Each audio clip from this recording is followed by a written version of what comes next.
Hey guys, welcome back in new video. Guys कैसे हैं आप सब? आई होप आप सब ठीक होंगे। गाइस मेरा नाम है सारुद्दीन खान और आप देख रहे हैं अपना यूट्यूब चैनल फार्मेसी वाला। कोई भी सपना साकार करने के लिए सबसे जरूरी है सही कोच का होना। चुनिए फार्मेसी वाला को और करे अपने B form and D form का सपना साकार। Download the app now. तो आज के इस वीडियो में हम देखने वाले हैं वही जो फार्मास्यूटिकल माइक्रोबायोलॉजी चली थी थर्ड सेम में। तो लास्ट वीडियो में देखिए हमने यहाँ तक कवर कर लिया था, ये टोटल एंड वाइवल काउंट मेथड जो थे यहाँ तक। आज हम स्टार्ट कर रहे हैं नेक्स्ट जो टॉपिक है वो है study of different types of phase contrast microscopy and dark field microscopy and electron microscopy. तो यहाँ पे 3 माइक्रोस्कोपी है। तो आज में फर्स्ट जो है मतलब कि फेज कॉन्ट्रास्ट माइक्रोस्कोपी, उसकी construction, working principle, advantage disadvantage सारा कुछ मैं डिस्कस करने वाला हूँ। अगर मैं तीनों को एक साथ बताऊंगा काफ़ी लेंथी वीडियो हो जाएगी। ठीक है, हर एक के ऊपर सेपरेट वीडियो बनेगी। बाकी नोट्स आपको फार्मेसी वाला ऐप पे मिल ही जाएंगे, मैं लिंक आपको डिस्क्रिप्शन में दे दूंगा, वहाँ से आप सारे सब्जेक्ट के डाउनलोड कर सकते हैं। इसके अलावा देखिए हम प्रीवियस क्वेश्चन पेपर को सॉल्व करते हैं। 3 साल का प्रीवियस क्वेश्चन पेपर मेरे पास यहाँ पे है। यहाँ पे आप देखोगे क्वेश्चन किस तरीके से आया है। तो आप देखोगे write principle, application, advantage and disadvantage of phase contrast microscopy. 7 marks में है। सबसे ज़्यादा इंपॉर्टेंट यही है हमारा फेज कॉन्ट्रास्ट माइक्रोस्कोपी। एक दूसरी बार वही 7 मार्क्स में आया था, write principle, application, advantage, disadvantage of phase contrast microscopy. और इसके अलावा यहाँ पे आप देखोगे 2 मार्क्स में भी क्वेश्चन आ जाता है, जैसे कि analyst types of microscopy, microscopy कितने टाइप्स की होती है। ठीक है, तो बात करते हैं स्टार्टिंग से कि सबसे पहले कि माइक्रोस्कोप क्या है। देखिए माइक्रोस्कोप आपने देखा तो ज़रूर होगा, आप कभी लैब में गए हों या फिर आप कभी ब्लड टेस्ट कराने गए हों, तो वहाँ पे जो है हमारा माइक्रोस्कोप का यूज़ किया जाता है। माइक्रोस्कोप, ठीक है। माइक्रो मीन्स होता है small thing like bacteria, fungus, और इसके अलावा और भी है हमारे एल्गी वगैरह। एंड स्कोप मीन्स होता है देखना। मीन्स यहाँ पे एक ऐसा डिवाइस है, एक ऐसा इक्विपमेंट है जो कि लैब में यूज़ किया जाता है। कोई भी हमारी छोटी से छोटी चीज़ हो, लाइक बैक्टीरिया हुआ और हमारे फंगस वगैरह हुए, एल्गी वगैरह हुए, तो उनको देखने के लिए हम इन्हीं यानी कि माइक्रोब्स का यूज़ करते हैं, है ना।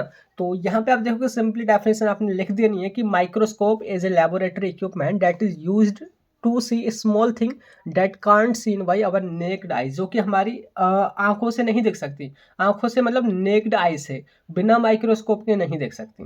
तो ये जो हमारी माइक्रोस्कोप हैं जो कि हमारे यहाँ पे दी गई हैं, तो 3 है फेज कॉन्ट्रास्ट माइक्रोस्कोपी, जो कि इस वीडियो में हम इसी की बात करेंगे mostly. Second dark field microscopy, तीसरी इलेक्ट्रॉन माइक्रोस्कोपी। तो ये जो है क्लासिफिकेशन है जो कि बेस्ड है किसके ऊपर, सोर्स के ऊपर। यानी कि जो हमारी माइक्रोस्कोप है ना उसमें लाइट का यूज़ किया जाता है। लाइट का सोर्स क्या है उसके बेस पर ये 2 टाइप्स की होती हैं। सबसे पहला है लाइट या बोले तो ऑप्टिकल माइक्रोस्कोप, इसके अलावा दूसरी होती है इलेक्ट्रॉन माइक्रोस्कोप। ठीक है, लाइट या ऑप्टिकल माइक्रोस्कोप यानी कि ऐसी माइक्रोस्कोप जिसमें जो लाइट जो है हमारी सनलाइट हो या फिर कोई अदर लाइट हो, उसका हम यूज़ करते हैं किसको डिटेक्ट करने के लिए, बैक्टीरियाज वगैरह को, है ना। लेकिन जो इलेक्ट्रॉन माइक्रोस्कोप है उसके अंदर हम इलेक्ट्रॉन बीम का यूज़ करते हैं। इसकी जो मैग्निफिकेशन जो कैपेसिटी होती है बहुत ज़्यादा होती है, बहुत अच्छे से ये इमेज दिखाता है in comparison to light microscope. तो लाइट माइक्रोस्कोप के अंदर हमारी जो है वो है phase contrast microscope, dark field microscope, bright field microscope and fluorescence microscope. जो कि हमारे सिलेबस में है वो 2 हैं, phase contrast microscopy and dark field microscopy, है ना। ये हमारी लाइट के अंदर आती हैं। बाकी जो इलेक्ट्रॉन माइक्रोस्कोप है ये पूरा ही पूछा गया है, जो कि 2 टाइप्स के होते हैं, टेम एंड सेम। टेम बोले तो ट्रांसमिशन इलेक्ट्रॉन माइक्रोस्कोप, इसको हम थर्ड वीडियो में यानी कि फर्स्ट वीडियो होगी माइक्रोस्कोपी की, दूसरी डार्क फील्ड के ऊपर, तीसरी इलेक्ट्रॉन के ऊपर। तो उसमें उसमें हम देखेंगे और इसके दूसरा पार्ट होता है मतलब टाइप, वो है स्कैनिंग इलेक्ट्रॉन माइक्रोस्कोप, इसको हम SEM भी बोलते हैं, सेम, है ना। तो ये तो आपने समझ लिया कि लाइट माइक्रोस्कोप क्या है, इलेक्ट्रॉन माइक्रोस्कोप क्या है। तो सिंपली यहाँ पे आप देखोगे वही डेफिनेशन लिखी हुई है कि जो लाइट या ऑप्टिकल माइक्रोस्कोपी होती है उसके अंदर हम एक विजिबल लाइट या सनलाइट का हम यूज़ करते हैं किसी भी स्मॉल थिंग को, माइक्रोब्स को देखने के लिए। लेकिन जो हमारे इलेक्ट्रॉन माइक्रोस्कोप होते हैं उसके अंदर जो है हम इलेक्ट्रॉन बीम का यूज़ करते हैं और इलेक्ट्रोमैग्नेटिक लेंसेज का यूज़ करते हैं। इसकी जो मैग्निफिकेशन वैल्यू जो होती है मतलब कैपेसिटी, वो है 1000 टाइम ज़्यादा होती है किससे, जो हमारी लाइट माइक्रोस्कोपी होती है ना। आप ऐसे समझ सकते हैं कि जैसे आप वीडियोस भी देखते हैं तो कई पिक्सल्स होते हैं ना, एक 144 का होता है, एक 360 का होता है और एक 480 का होता है, एक 720 में, एक 1000 में। तो आप ऐसे समझे जो हमारी ये लाइट माइक्रोस्कोपी जो है वो केवल 144 या 360 जो मेगापिक्सल की हमारी कोई भी इमेज को दिखाती है, लेकिन जो हमारी इलेक्ट्रॉन माइक्रोस्कोपी जो है वो फुल एचडी में, यानी कि 180 में, 180 पिक्सल्स में वो हमको दिखाती है। तो यहाँ पे आपको समझ आ गया होगा कि क्या है माइक्रोस्कोप और वो कितने टाइप्स की होती हैं, है ना। अब हम बात करते हैं जो कि हमारा जो पहला टॉपिक है वो है फेज कॉन्ट्रास्ट माइक्रोस्कोपी। तो यहाँ पे देखिए समझते हैं, काफ़ी इंटरेस्टिंग है, जो कि बात तो हम केवल phase contrast microscopy and dark field microscopy की करेंगे अकॉर्डिंग टू अवर सिलेबस, लेकिन उससे पहले ना थोड़ा अपने ब्राइट फील्ड माइक्रोस्कोपी के बारे में समझना होगा, क्योंकि ये जो बाकी माइक्रोस्कोप है ना, लाइक फेज कॉन्ट्रास्ट हुआ है, डार्क फील्ड माइक्रोस्कोप हुआ, ये इसलिए बनाई गई हैं क्योंकि यहाँ पे जो ब्राइट फील्ड माइक्रोस्कोपी जो थी वो अच्छी तरीके से काम नहीं कर रही थी, या बोले तो उसकी कुछ लिमिटेशंस थी, वो वहाँ पे यूज़ नहीं की जा सकती थी। तो इसलिए और इन्वेंशन हुए और एक नई माइक्रोस्कोपी हमारी खोजी गई, है ना। तो पहले हम थोड़ा देख लेते हैं कि फेज कॉन्ट्रास्ट माइक्रोस्कोपी का इंट्रोडक्शन। तो इनको जो है डिस्कवर्ड किया था फ्रिज जेर्निक, जो कि एक हमारे साइंटिस्ट है। 1932 में इन्होंने इसको डिस्कवर किया था, और ये एकदम क्रांति सी ला दी थी, मतलब कि माइक्रोस्कोपी के फील्ड में, क्योंकि उसी के लिए इनको 1953 में नोबेल प्राइज़ भी दिया गया था। तो नोबेल प्राइज़ मिला है, यानी कि काफ़ी एकदम अच्छा इन्होंने इन्वेंट किया था इसका। तो इसका मतलब समझिए कि फेज कॉन्ट्रास्ट माइक्रोस्कोपी कहने क्या वाला है। देखिए फेज का मतलब आप स्टार्टिंग में समझ लीजिए कि यहाँ पे हम लाइट की बात कर रहे हैं, बाकी जो एक्चुअली में जो फेज की मीनिंग है ना, आपको वेट करना, लास्ट तक सारा क्लियर हो जाएगा। कॉन्ट्रास्ट, देखिए कॉन्ट्रास्ट आपने पक्का कहीं ना कहीं देखा होगा, आपने फोटो एडिट की है, वीडियो एडिट की है, वहाँ पे हम कॉन्ट्रास्ट बढ़ाते हैं। कॉन्ट्रास्ट बोले तो डिफरेंस हम करते हैं किसमें, difference in the tone of our image या टोन ऑफ आवर वीडियो, तो उसको हम कॉन्ट्रास्ट बोलते हैं। माइक्रोस्कोपी जो कि वर्ड हमने समझा ही दिया है, यानी कि एक इक्विपमेंट होता है, यानी कि एक ऐसा इक्विपमेंट जिसमें जो हम इमेज देखते हैं, बैक्टीरिया वगैरह जो देखते हैं, उसको हम कॉन्ट्रास्ट इंक्रीज करके अच्छी तरीके से देख सकते हैं। तो वो हमारी फेज कॉन्ट्रास्ट माइक्रोस्कोपी कहलाती है। और इसके बाद देखिए आगे हम बात करते हैं कि जो फेज कॉन्ट्रास्ट जो माइक्रोस्कोपी थी, तो उसकी ज़रूरत क्यों हुई, उसको हमने क्यों इन्वेंट किया। देखिए हमारे पास ऑलरेडी ब्राइट फील्ड माइक्रोस्कोपी थी, जिससे कि हम माइक्रोब्स को देख रहे थे, लेकिन वहाँ पे ऐसी क्या प्रॉब्लम्स आई जो कि हमें इसको खोजने की ज़रूरत पड़ी। देखिए मैंने ऑलरेडी पहले बताया था कि थोड़ा सा आपने ब्राइट फील्ड माइक्रोस्कोपी को समझना होगा। तो एक्चुअली में देखिए क्या होता है कि जो हमारे माइक्रोब्स होते हैं ना, लाइक मैं बैक्टीरिया का एग्जांपल लेता ही चलूँ, कि ज़्यादातर जो हमारे बैक्टीरिया जो होते हैं वो ट्रांसपेरेंट होते हैं। ट्रांसपेरेंट का मतलब समझिए, यानी कि जिसके आर पार हम देख सकते हैं। जैसे कि मैं यहाँ बैक्टीरिया ड्रॉ करूँ थोड़ा कुछ इस तरीके से, इसके ऑर्गेनल्स वगैरह दिखा दूँ, तो यहाँ पे जैसे हमारे कार का मिरर होता है सामने वाला, तो उसके हम आर पार देख सकते हैं। तो उसी तरीके से ये बैक्टीरियाज होते हैं, तो इनको भी हम आर पार देख सकते हैं, ट्रांसपेरेंट होते हैं। तो बैक्टीरिया देखने में हम जो ब्राइट फील्ड माइक्रोस्कोपी का हम यूज़ कर रहे थे, तो थोड़ा सा उसका आप कॉन्सेप्ट समझिए कि उसमें देखिए हम लाइट सोर्स लेते हैं, लाइक ये हमारा कोई भी बल्ब वगैरह हुआ, यहाँ से हमारी लाइट जाती है, और लाइट हमारे स्पेसिमेन पे पड़ती है, हमारी स्पेसिमेन की स्टेज होती है, यहाँ पे हमारी जो भी चीज़ है वो हमें देखनी होती है, वो यहाँ पे रख देते हैं। ये लाइट इस पे पड़ती है, और इससे हमें मतलब कि objective lens and condenser lens के द्वारा होते हुए वो हमें नज़र आता है, कोई भी हमारा इमेज हो या बोले तो बैक्टीरिया वगैरह हो। लेकिन यहाँ पे प्रॉब्लम क्या आ रही थी कि यहाँ पे जो ट्रांसपेरेंट जो चीज़ें थी या माइक्रोब्स थे, उनको हम इस ब्राइट फील्ड माइक्रोस्कोपी से अगर देखते थे, तो उनकी इमेज हमें बहुत अच्छी नज़र नहीं आती थी, बोले तो वो चमक की वजह से और ज़्यादा वो बेकार नज़र आती थी। तो यही जो प्रॉब्लम थी उसको सॉल्व करने के लिए जो हमारी फेज कॉन्ट्रास्ट माइक्रोस्कोपी थी, तो उसको डिस्कवर किया गया। तो उसमें क्या होता है, देखिए जो फेज कॉन्ट्रास्ट माइक्रोस्कोपी है, लाइक जैसे कि जो हमारी अभी मैं आपको दिखाता हूँ कि जो हमारी ब्राइट फील्ड माइक्रोस्कोपी जो है, उसमें जब हम ऐसे माइक्रोब्स को देखते थे, ट्रांसपेरेंट माइक्रोस्कोप देखते थे, तो उससे पहले हमने स्टेनिंग करनी होती थी। यहाँ पे एक वर्ड समझिए, स्टेनिंग। स्टेनिंग कहने का मतलब है यानी कि कलर कर देना। जैसे कि हमारा कलरलेस है, अगर हम इस पे ऐसे कलर कर देंगे, जैसे कि मैं यहाँ पे आपको कलर करके दिखाता हूँ, तो अब आपको ये अच्छे से नज़र आएगा ना, चमक जाएगा बिल्कुल दूर से ही। तो ठीक यही कॉन्सेप्ट यहाँ पे अपनाया जाता था कि हमारे जो बैक्टीरियाज वगैरह है उसको हम कलर कर देते थे। लेकिन कुछ बैक्टीरिया तो ऐसे थे कि मतलब ठीक से हमें दिख जाते थे, लेकिन कुछ की क्या होती थी, डेड मतलब कि डेथ हो जाती थी, कुछ मर जाते थे। तो ये बड़ी प्रॉब्लम थी कि हम लाइव जो हमारे बैक्टीरियाज हैं उनको हम स्टडी ही नहीं कर पाएंगे। तो इसी प्रॉब्लम को सॉल्व करने के लिए फेज कॉन्ट्रास्ट माइक्रोस्कोपी जो थी वो डिस्कवर की गई, कि जो हमारे बैक्टीरिया जो ट्रांसपेरेंट हैं उनको हम बिना स्टेन किए हुए, बिना कलर किए हुए, हम कॉन्ट्रास्ट को घटा करके या बढ़ा करके, कलर जो हमारी लाइट की इंटेंसिटी है उसको चेंज करके हम ईजिली देख सकते हैं। यहाँ पे ये प्रॉब्लम हमारी फेज कॉन्ट्रास्ट माइक्रोस्कोपी ने सॉल्व करी, है ना। तो समझ में आ गया होगा आपको कि कितना यहाँ पे इम्पोर्टेंस है फेज कॉन्ट्रास्ट माइक्रोस्कोपी का, कि आखिर क्यों ज़रूरत पड़ी थी इसकी। तो इसी वजह से उनको नोबेल प्राइज़ भी दिया गया, है ना। थोड़ी सी आपको इम्पोर्टेंस समझ आई होगी कि आखिर क्यों उनको नोबेल प्राइज़ से सम्मानित किया गया था। तो सिंपली वही लिखा है कि इन ब्राइट फील्ड माइक्रोस्कोपी ट्रांसपेरेंट जो थिंग होती हैं, मतलब ट्रांसपेरेंट जो चीज़ें होती हैं लाइक बैक्टीरियाज वगैरह, उनको हम विदाउट स्टेनिंग के नहीं देख पाते थे, उनको स्टेन करना ज़रूरी होता था, उनको कलर करना ज़रूरी होता था। लेकिन जो फेज कॉन्ट्रास्ट माइक्रोस्कोपी थी उसमें उन्हीं चीज़ों को, उन्हीं बैक्टीरियाज को हम बिना स्टेन किए हुए, बिना कलर किए हुए ईजिली कॉन्ट्रास्ट को इंक्रीज करके देख सकते हैं। तो कैसे देख सकते हैं, उसका प्रिंसिपल है। प्रिंसिपल गारंटी से आपको बिल्कुल समझ नहीं आएगा स्टार्टिंग में, आप वेट करिएगा लास्ट तक वीडियो का, क्योंकि बस मैं अभी आपको पढ़ के बताऊंगा। बाकी जब वर्किंग आप देखोगे ना, वर्किंग और थोड़ी कंस्ट्रक्शन, तो आपको खुद ही समझ आ जाएगा फिर प्रिंसिपल। एक बार मैं पढ़ के बता देता हूँ। देखिए, it is based on this principle that when light pass through cell यानी कि bacteria, so small phase shifts occur. अभी मतलब नहीं समझ आएगा, मैं बताऊंगा बाद में, ठीक है। अब बस सुन लीजिए। So small phase shifts converted into change in amplitude बोले तो high intensity of light that is visible to human beings या ह्यूमन आइज। तो ये प्रिंसिपल है, आप इसको एक बार को छोड़ दीजिए अभी। अब हम बात करते हैं, देखिए डायरेक्ट पहले इसकी कंस्ट्रक्शन पे, कि आखिर इसमें होता क्या है, क्या क्या इसके मतलब कि पार्ट्स होते हैं हमारे जो माइक्रोस्कोप है। तो इसके ये सारे पार्ट्स होते हैं। लाइट सोर्स है, एन्युलर रिंग है, कंडेंसर है, स्पेसिमेन प्लेट है, ऑब्जेक्टिव लेंस है, फेज प्लेट है एंड इमेज प्लेन है। तो यहाँ पे देखिए इन्हीं का जो अरेंजमेंट है मैं आपको यहाँ पे दिखाता हूँ। आप देखिए घबराइएगा मत, आपको थोड़ा टफ सा नजर आएगा, मैं बिल्कुल सिंप्लीफाई कर दूंगा। आप इतनी सारी चीज़ों को भूल जाइए, यहाँ से बिल्कुल भूल जाइए जो भी सारी चीज़ें हैं, है ना। आप देखिए पहला हमारा लाइट सोर्स, जहाँ से एक्चुअली में हमें लाइट मिलेगी हमको देखने के लिए, क्योंकि हमारी कौन सी माइक्रोस्कोपी थी, ये लाइट माइक्रोस्कोपी थी, इसमें हम कोई भी लाइट का यूज़ करते हैं। सबसे पहले लाइट सोर्स यहाँ पे होगा। सेकंड जो चीज़ आपको यहाँ ब्लैक में जो नज़र आ रही है, इसको हम बोलते हैं एन्युलर रिंग। एन्युलर रिंग कहने का क्या मतलब है, मैं आपको बताता हूँ। कुछ इस टाइप से ये रिंग होती है, इसको दिखाने में कुछ इस तरीके से बनाना पड़ेगा हमें।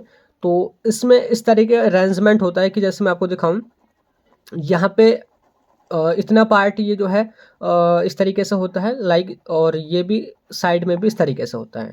बीच में जो पार्ट है वो खुला होता है ना। ये जो है इस वजह से लगाई जाती है कि यहाँ पे केवल इस अंदर से, यानी कि जो वाइट में जो पार्ट आपको नजर आ रहा है, केवल यहीं से लाइट पास हो सके।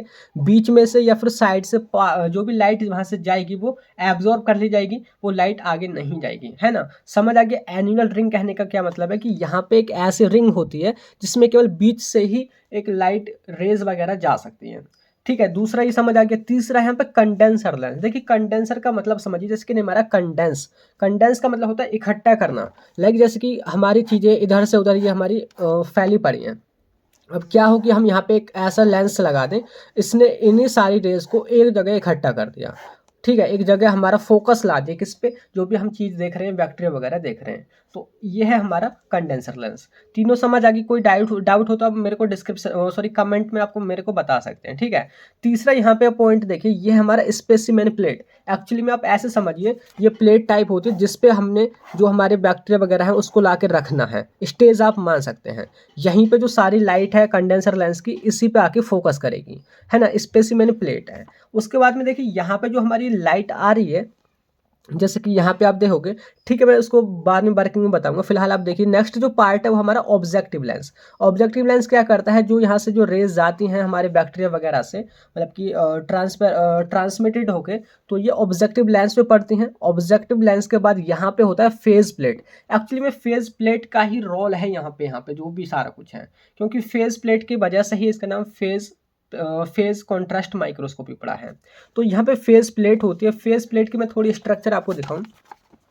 कुछ एन्युलर रिंग की जैसे ही इसकी स्ट्रक्चर होती है। लाइक बीच में थोड़ी जगह खाली होगी, और सॉरी बीच में नहीं, मतलब यहाँ साइड में खाली होगी, और यहाँ पे ये भी उस तरीके, यहाँ पे इस तरीके से होगा। यानी कि इसके भी बीच से ही हमारी रेज निकल सकती हैं, साइड से और अंदर से रेज यहाँ से नहीं निकल सकती। तो यहाँ पे ये जो है हमारा फेस प्लेट है। इसके अलावा यहाँ पे इमेज फेस होता है, जहाँ पे एक्चुअली में हमारी इमेज बनेगी बड़ी होकर के एकदम अच्छे तरीके से। तो ये जो है कंस्ट्रक्शन में केवल आपने जो भी इसके नेम के पार्ट्स हैं बोले तो सॉरी पार्ट्स के जो नेम है वो आपने लिखने हैं इस तरीके से। ये एकदम अरेंजमेंट में है। पहले light source, annular ring, condenser, specimen plate, objective lens, phase plate and image plane. इस तरीके से आपने डायग्राम बना देना है। तो समझ आ गया होगा आपको डायग्राम कैसे बनाना है। अब देखिए बात करते हैं हम इसके वर्किंग की। देखिए अभी तो हमने इसके पार्ट्स देखे थे, इसमें ये 5-6 पार्ट्स होते हैं। अभी कैसे काम करते हैं, कैसे रेज हमारी कहाँ जाती हैं, कैसे ट्रांसमिट होती हैं, कैसे क्या होता है, तो वो हमारी वर्किंग कहलाएगी। तो वर्किंग में देखिए आप ऐसे समझिए, आप पहले इतने सारे पार्ट को भूल जाइए, स्टार्टिंग से आइए कि हमारा लाइट सोर्स है। यहाँ पे लाइट सोर्स से हमारी रेज निकल रही हैं। रेज जो है वो अंदर जो वाइट पोर्शन आपको नजर आ रहा है केवल वहीं से पास हो सकती हैं। इसके साइड वाली या बीच वाली जो हमारी रेज हैं वो रोक दी जाएंगी, वो एब्जॉर्ब कर ली जाएंगी। और इसके बाद देखिए यहाँ पे आता है कंडेंसर लेंस, जो कि रेज जो है चारों दिशाओं में होंगी। यही लेंस एक जगह कंडेंस करेगा, एक जगह हमारा जो स्पेसिमेन है, जो हमारा बैक्टीरिया रखा हुआ है, वहाँ पे फोकस करेगा, है ना। उसके बाद हम यहाँ से जो रेज है वो बैक्टीरिया के थ्रू उससे ट्रांसमिट होकर के वो आगे बढ़ेंगी। तो पहले मैं आपको बता दूं लिखना कैसे है कि first of all light pass through annular ring. पहले जो हमारी लाइट है वो एनुलर रिंग से पास होती है। Then it condensed on specimen, वही कंडेंसर स्पेसिमेन के सॉरी कंडेंसर के द्वारा स्पेसिमेन पे कंडेंस की जाती है। ठीक है, इतना पॉइंट आपको समझ आ गया। अब जो नेक्स्ट लाइन काफ़ी इंपॉर्टेंट है, समझना आप देखना। After that some light pass out to the cell and some rays retarded by cell. यानी कि इसके बाद देखिए लाइट हमारी ऐसे आ रही है, यहाँ पे हमारा बैक्टीरिया रखा हुआ है, तो कुछ जो रेज हैं, कुछ जो लाइट है वो तो बैक्टीरिया में जाएगी, बोले तो बैक्टीरिया के ऊपर वो पड़ेगी, कुछ जो है बैक्टीरिया के आसपास से बाहर निकल जाएगी। तो उसको आप ऐसे समझिए, जो ये आपको रेड में जो नज़र आ रहा है, ये हमारी ऐसी रेज है जो कि अनरिटार्डेड है, बोले तो वो बैक्टीरिया से नहीं टकराई हैं। और जो हमारी ये आपको डॉट डॉट जो नज़र आ रहा है, ये है हमारी रिटार्डेड रेट। रिटार्डेड कहने का मतलब आप ऐसे समझिए, देखिए मैं आपको यहाँ पे समझाता हूँ। ये जो है हमारी वही स्पेसिमेन प्लेट है, जगह है जहाँ पे हमारा जो बैक्टीरिया है, आप सपोज करिए हमारा बैक्टीरिया यहाँ पे रखा हुआ है। हमारी रेज कुछ इस तरीके से आ रही हैं, ठीक है, यहाँ से हमारी रेज आ रही हैं। कुछ हमारी रेज सीधी निकल रही हैं बिना बैक्टीरिया से टकराए, कुछ हमारी इसमें बैक्टीरिया के थ्रू निकल रही हैं, और यहाँ से कुछ हमारी बाहर निकल रही हैं। तो जो बिना टकराए बाहर जो निकल रही हैं उनको हम अनरिटार्डेड रेज बोलते हैं। अनरिटार्डेड, ठीक है, जिनको हमने रिटार्ड नहीं किया है, या बोले तो बैक्टीरिया ने वो रिटार्ड नहीं किया है, बैक्टीरिया से वो नहीं टकराई हैं। जो रेज आपको यहीं नज़र आ रही है रिटार्डेड रेज हैं, यानी कि ये रिटार्ड हो गई हैं। रिटार्ड कहने का मतलब ये नहीं है कि ये वापस हो गई हैं, ये वापस नहीं हो रही। रिटार्ड होने का मतलब आप समझिए कि ये हमारा देखिए बैक्टीरिया है ना। अब देखिए थोड़ा यहाँ पे फिजिक्स में आपको समझाता हूँ कि आपने देखिए पढ़ा होगा कि जो हमारी लाइट जो होती है वो जो है ना वेव्स फॉर्म में चलती है, लाइक इस तरीके से, है ना। हमारी लाइट ऐसे आ रही है, ऐसे आ रही है, और ये ऐसे ये यहाँ पे निकल रही है। उसके बाद में क्या हो रहा है, थोड़ी इस तरीके से हो जा रही है। मतलब देखिए ये जो पीक है और ये जो पीक है, इसके बीच की जो दूरी होती है उसको हम लैम्डा बोलते हैं, उसको हम वेवलेंथ बोलते हैं। हिंदी में बोले तो तरंग दैर्घ्य आपने पढ़ी हो, तो उसको हम लैम्डा बोलते हैं। तो जो हमारी स्टार्टिंग में जो लाइट आ रही होती है सीधी, तो उसकी जो वेवलेंथ है वो ज़्यादा होती है। जब वो हमारे बैक्टीरिया से टकराती है या बैक्टीरिया के ऑर्गेनेल्स से वो टकराती है, तो वो जो है रिटार्ड हो जाती है। रिटार्ड कहने का मतलब है उसकी जो वेवलेंथ, जो पहले देखिए यहाँ पे आप देखोगे ये जो लैम्डा है, यहाँ का जो लैम्डा है उसमें डिफरेंस है, ये ज़्यादा है, ये हमारे यहाँ पे कम है। तो वही है, मतलब कि जो तरंग दैर्घ्य है, जो बोले वेव लेंथ है, वो कम हो जाना, वो हमारा रिटार्ड कहलाता है। रिटार्ड रेज, रिटार्डेड रेज, ठीक है। कुछ जो हमारी जो वेव्स होती हैं वो हमारी न्यूक्लियस से जाएगी तो वो और ज़्यादा रिटार्डेड होगी। कुछ जो है साइड से, मतलब कि साइटोप्लाज्म में जाएगी तो वो कम रिटार्डेड होगी। तो यहाँ पे देखिए आप देखोगे जो मैंने यहाँ पे दिखा रखा है कि ये जो है हमारा बैक्टीरिया है, यानी कि स्पेसिमेन है। तो जो रेड कलर में जो रेज नज़र आ रही है ना, ये हमारी अनरिटार्डेड रेज है, यानी कि ये बैक्टीरिया से टकराई नहीं है, ना ही उनकी वेलोसिटी या बोले तो उनकी जो वेवलेंथ है वो कम हुई है। ये वाली रेज हैं जो कि आर पार डायरेक्ट ऐसे ही निकल गई हैं। लेकिन जो दूसरी जो मैंने डैश डैश करके दिखाई है, ये जो हमारी रेज हैं वो रिटार्डेड रेज है, उनकी जो वेवलेंथ है वो कम हो गई है, वो इस तरीके से थोड़ी धीमी पड़ गई, इनकी वेलोसिटी थोड़ी कम हो गई है ना। तो यहाँ पे उसके बाद क्या होता है, देखिए यहाँ पे आगे ऑब्जेक्टिव लेंस है, वो क्या करेगा, इन्हीं रेज को वो फोकस करेगा किस पे, फेज प्लेट पे। फेज प्लेट से ही देखिए एक्चुअली में इस माइक्रोस्कोपी का काम स्टार्ट होता है। देखिए मैंने यहाँ पे लिख रखा है कि the main function starts here, phase plate से ही एक्चुअली में असली काम स्टार्ट होता है। फेज प्लेट जैसे कि मैं आपको दिखाऊं, ये फेज प्लेट कुछ इस तरीके से होती है, जिसमें फेज रिंग होती है, यानी कि ये यहाँ पे आप देखोगे इस तरीके से प्लेट होती है, इसके अंदर भी इस टाइप की रिंग होती है, एक बड़ी सी रिंग होती है, ठीक है। ये जो एरिया है, यहाँ से जो रेज हैं वो रेज निकलेंगी जो कि अनरिटार्टेड रेज थी। यानी कि देखिए जो हमारी अनरिटार्टेड रेज हैं उनकी जो वेवलेंथ है वो तो ज़्यादा है, आप ऐसे समझे, उनकी जो वेवलेंथ जो इतनी थी वो सेम उतनी की उतनी ही है। लेकिन जो हमारी रिटार्टेड रेज हैं जो कि डेड डैश से दिखाई हैं वो कुछ मतलब टकराने के बाद में बैक्टीरिया से, जैसे कि पहले वो इस तरीके से थी, वो थोड़ी फिर धीमी पड़ गई थी, है ना। तो यहाँ पे ये क्या करेंगी, जो हमारी फेज प्लेट है या बोले तो फेज रिंग है, तो यहाँ से जो हमारा खाली एरिया है यहाँ से तो वो रेज निकलेंगी जो कि धीमी पड़ गई थी, जिनकी वेवलेंथ थोड़ी कम थी। यहाँ पे जो दूसरा जो एरिया है हमारा जो कंडेंस एरिया है, यहाँ से जो है हमारी अनरिटार्डेड रेज निकलेंगी, यानी कि जो काफ़ी स्पीड में थी, जिनकी वेवलेंथ ज़्यादा थी। अब एक्चुअली इन पे कि यहाँ से ही देखिए आपको पॉइंट समझना है कि unretarded rays pass through dense part of phase ring which decrease 1/4 lambda wavelength.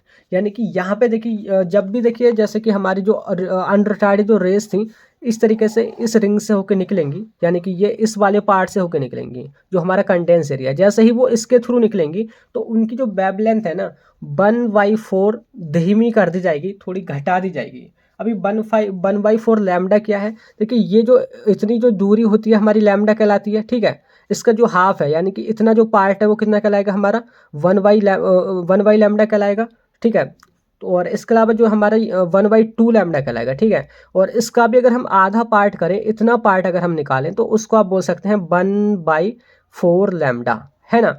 तो 1/4 लैम्डा उसकी जो वेवलेंथ है कम कर दी जाती है। किसकी वेवलेंथ, जो कि हमारी अनरिटार्डेड रेज थी, ये जो हमारी रेज डायरेक्ट निकल गई थी उनकी वेवलेंथ ज़्यादा थी तो उसको थोड़ा कम कर दिया जाता है। कैसे कम होती है, वो इस कंडेंस एरिया से निकाल करके, ठीक है। ये फेज रिंग हमारी होती है। लेकिन जो हमारी ऑलरेडी जो रिटार्डेड रेज हैं जिनकी वेवलेंथ ऑलरेडी कम है, डेड डैश वाली, ये निकलती है इस खाली एरिया से, तो उनकी वेवलेंथ पे कुछ फ़र्क नहीं पड़ता, है ना। तो एक्चुअली में अब क्या होता है, हमने उनकी जो वेवलेंथ है उनको थोड़ा शिफ्ट कर दिया है ना। उसी को हम बोलते हैं फेज शिफ्ट। अब आपको प्रिंसिपल यहीं से क्लियर होगा। मैंने आगे लिख रखा है कि retarded rays pass through free space in phase ring. जो रिटार्डेड रेज है वो इस फ्री स्पेस से निकलती हैं। देखिए आपको अगर समझ नहीं आ रहा हो तो आप दोबारा से वीडियो को देख लेना, लेकिन आप कॉन्सेप्ट आप क्लियर हो जाएगा। मैं आपको जैसे कि ट्राई कर रहा हूँ बताने का कि जो हमारी अनरिटार्डेड रेज हैं जो कि रेड कलर वाली जो हैं वो तो हमारी इस डेंस एरिया से पास होंगी, और जो हमारी रिटार्डेड रेज हैं जो डैश डैश करके यहाँ से दिखा रखी हैं वो इस खाली एरिया से पास होंगी। तो उनकी जो वेवलेंथ है ना फिर वो एक दूसरे से इक्वल हो जाएगी। कैसे, देखिए पहले क्या सिस्टम था, मतलब पहले अगर हमने ये फेज प्लेट नहीं लगाई थी तो एक जो हमारी रेज थी जो कि अनरिटार्डेड थी उनकी वेवलेंथ कुछ इस तरीके से, दूसरी जो रिटार्डेड हो गई थी ना वो कुछ इस तरीके से हो गई थी। लाइक जैसे कि मैं आपको दिखाऊं कुछ इस तरीके से। यहाँ पे आप देखोगे ये एक दूसरे को ना काट रही हैं। काटने का कैसे मतलब है, आप देखोगे कुछ इस तरीके की सीधी लाइन यहाँ पे बन जाएगी। कैसे, जैसे कि जैसे अगर मैं इसको दोनों को मिलाऊं, जैसे कि ये हमारी कुछ इस तरीके से हैं और इसी को अगर हम मिलाऊं तो कुछ इस तरीके से मिल जाएंगी, है ना। तो ये एक दूसरे को काट रही हैं, यानी कि यहाँ पे तो जो हमारी लाइट है उसकी इंटेंसिटी बहुत ज़्यादा कम हो जाएगी। तो यहाँ पे हमने करा क्या है कि जो हमारी जो वेवलेंथ जो पहले ज़्यादा थी उसको थोड़ा कम कर दिया है इस डेंस एरिया से गुजार करके। अब क्या होगा, जैसे कि हमारी जो वेव पहले इस तरीके से जा रही थी लाइट, तो दूसरी भी हमारी इस ही तरीके से जाएगी, यानी कि इसमें ये उसकी इंटेंसिटी को बढ़ाएगी बल्कि ना कि कम करेगी। तो ये और ज़्यादा स्पीड की इस तरीके की लाइट हमारी इंटेंसिटी की लाइट यहाँ पे जनरेट करेगी। जैसे कि मैंने यहाँ पे दिखा रखा है, आप समझना कि जो हमारी लाइट है वो वेव्स के फॉर्म में चल रही है। अगर वो उसी से वेवलेंथ की लाइट है, जैसे कि यहाँ पे ऊपर को नज़र आ रहा है, इस यहाँ पे पीक है तो यहाँ भी पीक है, यहाँ पे है तो यहाँ भी है, तो ये जो है हाई इंटेंसिटी की लाइट बन जाती है एक दूसरे में मर्ज होकर के। लेकिन दूसरी तरफ आप देखोगे अगर वो अपोजिट की मिल जाए, एक ऊपर जा रही एक नीचे जा रही है, एक ऊपर जा रही एक नीचे जा रही है, तो यहाँ पे ये जो है एक दूसरे क्रॉस कर रही हैं और यहाँ पे जो लाइट है उसकी इंटेंसिटी काफ़ी कम हो जाती है। तो हमने ये वाला फॉर्मूला अपनाना होता है कि जो हमारी इंटेंसिटी है वो बढ़ानी होती है इस तरीके से। कैसे, फेज को शिफ्ट कर गए, है ना। तो जैसे ही इंटेंसिटी बढ़ती है लाइट की, यानी कि कॉन्ट्रास्ट बढ़ता है, जैसे ही कॉन्ट्रास्ट बढ़ा जो पिक्चर होती है वो क्लियर नज़र आती है और एकदम अच्छी खासी बड़ी हमको नज़र आती है। अब देखिए इसके बाद हम बात करते हैं प्रिंसिपल की। देखिए अब प्रिंसिपल आपने समझना है कि अब बात करें जैसे कि it based on this principle that when light pass through cell, यानी कि बैक्टीरिया, जब लाइट बैक्टीरिया से पास की जाती है स्मॉल फेज शिफ्ट्स ओकर। मैंने आपको बताया था ना कि जब भी बैक्टीरिया से लाइट जा रही है तो थोड़ी सी वो रिटार्टेड हो जा रही है, उसकी वेवलेंथ कम हो जा रही है, उसी को स्मॉल फेज शिफ्ट बोल रहे हैं। अब हमने क्या करा है, यहाँ पे small phase shift converted into change in amplitude या बोले तो हाई इंटेंसिटी ऑफ लाइट, वही जो स्मॉल यहाँ पे फेज शिफ्ट हुआ था उसी को हमने एक हाई इंटेंसिटी की लाइट में कन्वर्ट कर दिया, यानी कि एक को हमने रोक के और उसके बराबर ही करके थोड़ी हाई इंटेंसिटी की लाइट यहाँ पे जनरेट कर दी। यही तो प्रिंसिपल था। आपको प्रिंसिपल अब क्लियर हो गया होगा, मैंने इसी वजह से बोला था वर्किंग जब समझोगे तभी आपको प्रिंसिपल यहाँ पे समझ आएगा। ठीक है, आई होप ये जो कंस्ट्रक्शन वर्किंग प्रिंसिपल है आपको समझ आ गया होगा। वीडियो नहीं समझ आ रही हो तो दोबारा से देख लेना, आपको क्लियर हो जाएगा जो भी आपके डाउट वगैरह है। बाकी आप मेरे से कमेंट सेक्शन में पूछ सकते हैं। तो ये आपको समझ आ गया। बात करते हैं इसकी एप्लीकेशन की। एप्लीकेशन जैसे कि मैंने स्टार्टिंग में ही बोला था कि ये जो है उन सभी स्पेसिमेन को देख सकते हैं जो कि ट्रांसपेरेंट होते हैं विदाउट यूजिंग स्टेनिंग या बोले तो विदाउट यूजिंग कलरिंग, बिना कलर किए हम उनको देख सकते हैं कॉन्ट्रास्ट को इन्हांस करके। दूसरा जो यूज़ है वो है very useful in study of live cell. इसमें हम जो लाइव सेल हैं जिंदी बिल्कुल जो बैक्टीरियाज वगैरह उनकी स्टडी कर सकते हैं। लेकिन ब्राइट फील्ड माइक्रोस्कोप में हम स्टेनिंग करते थे तो उससे वो कभी कभी मर भी जाते थे। तो यहाँ पे इसकी ये एप्लीकेशन है। बात करते हैं एडवांटेज। तो स्मॉल अनस्टैंड स्पेसिमेन कैन सीन, छोटे से छोटे जो हमारे माइक्रोब्स हैं बिना स्टेनिंग के देखे जा सकते हैं। दूसरा it marks makes high transparent object more visible, जो ट्रांसपेरेंट हमारे ऑब्जेक्ट होते हैं इनको मोर विजिबल बना देती है कॉन्ट्रास्ट की वजह से। एंड तीसरा है लाइव सेल, यानी कि वही जो हमारी जिंदी सेल वगैरह है बैक्टीरिया उनको हम स्टडी कर सकते हैं।